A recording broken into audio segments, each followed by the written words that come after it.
Another First Nation in British Columbia is announcing a troubling discovery. It's a disturbing revelation from a search linked to former residential schools that Indigenous children were forced to attend. If you're a filmmaker, there's so many things going on within the political spectrum, the social spectrum in Canada in relation to Native lives that you don't really have to go out of your way to point it out to people. I think regardless of what your content is, if you're trying to make a film with artistic merit, I think that's definitely what you're trying to do, is you're trying to interweave the content into the story so you can just let the characters be and there's no real lecturing or pulpit dumping going on. But I think that's one of the things that you almost have an advantage when you're a Native filmmaker, is that there's so much bad history there that you can use. And I think it's a fine line to be able to try to make entertaining films per se and not necessarily turn them into preachy, poverty porn or whatever the case may be. So I think that was the goal. It was like, I think the politics and the content is there.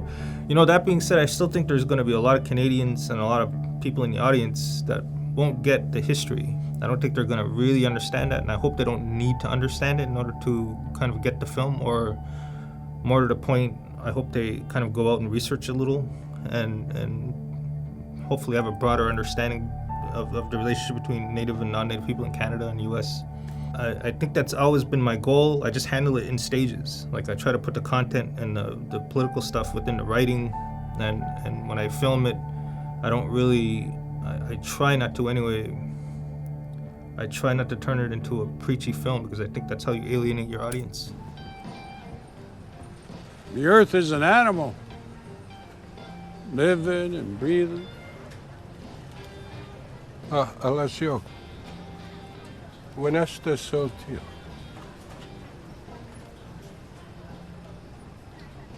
That's why the dead keep coming back to life. Not because of God. Because this planet we're on is so sick of our shit. This old, tired, angry animal turned these stupid fucking white men into something she can use again. Fertilizer. What the fuck? The idea is you're trying to get a non-Native audience in. I think it'll speak to, the film will 1,000% speak to a Native audience. I don't have a shadow of a doubt in my mind, but I think white audiences are going to struggle getting it. And it's like the reason why studios need to put the Kevin Costners in their films about Natives. You need a white savior in there. And for me, I don't necessarily subscribe to that idea, but I do understand that we are minorities with minority views, so I think you need to kind of put these ideas in a vehicle that the majority of the population or the ruling class are going to understand. And to me, that's kind of a pop culture film. And you put those things in there, and if somebody likes the gore, if somebody likes seeing zombies walking into snowblowers, then maybe they watch it enough time that it starts to almost Miyagi their way into their heads, where they're learning something at the same time too, where you kind of get into the film to the point where you're trying to get all the references. And then the next thing you know, you're understanding your fellow Native better. You have a Native friend, or you live by a reserve, or whatever the case may be, you're understanding the culture that much more. You truly are reconciling. And it's not just a political buzzword anymore that you throw out when it's like, oh, well, we don't have drinking water, but hey, we're reconciling. And I think it's my way. It sounds trite, but it's really my attempt, my swing at making my environment a better place. It sounds weird now that I think about it, because you watch the movie and it's like there's people getting chopped up and getting killed by axes and chainsaws and all kinds of stuff. You put so much time and energy into a film that it seems like it'll never get done. It'll never be finished. And in a sense, that's true, because I look at my first feature and I still see things in there, and it's like, I wish I can go back and do that over.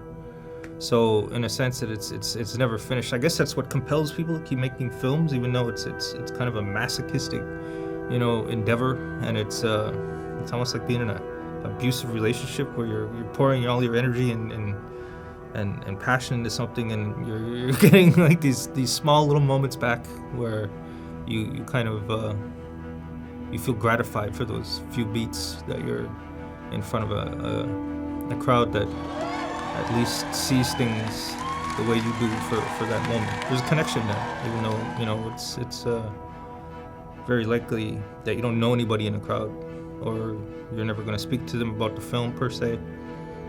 You still feel a connection there over the shared love of horror or the content of the film.